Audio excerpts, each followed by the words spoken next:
আকাশ, কেমন আছো তুমি? হাই আকাশ, কেমন আছো তুমি? এই, তোমার কি আয়রনের কোনো সমস্যা আছে নাকি? তুমি ছেলে দেখলে তার উপর ভেঙে চলে পড়ো।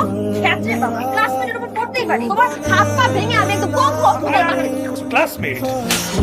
শোনো, আমি তোমাকে বলে রাখবো, কোনো মেয়ে যাতে তোমার সামনে আসে আমি কিন্তু তোমার খবর করে দিব। আইরে আমি একটু কুকুর দেখ আমারে। আরে ছাড়ো মেন্টাল একটা। তোর সাথে আমি থাকবো না, তোর চেহারা আমার জীবনে দেখাবি না। তোর চেহারা আমার কোনদিন দেখাবি না। বেয়াই কথা।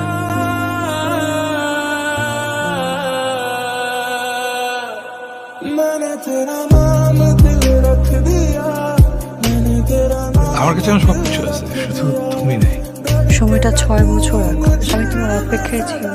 ওসব বাদ দিয়ে নতুন করে শুরু করো। সম্ভব অনেক দেরি করে ফেলছো তুমি। প্লিজ বেগল, আমি ভুল করে ফেলছি। প্লিজ তোমাকে মাফ করে দাও। Please please please. আকাশ, আমার ফ্রাইডেতে বিয়ে, তুমি আসলে আমি খুশি হব। আমি তোর প্রায় প্লিজ প্লিজ প্লিজ তুমি আমাকে ছেড়ে যেও না। আমি তোমাকে ছেড়ে বাঁচব না। আকাশ, আকাশ, মানুষ দেখছে। আকাশ, আকাশ, সাগর চলে আসবে। আমি তোকে ছেড়ে বাঁচব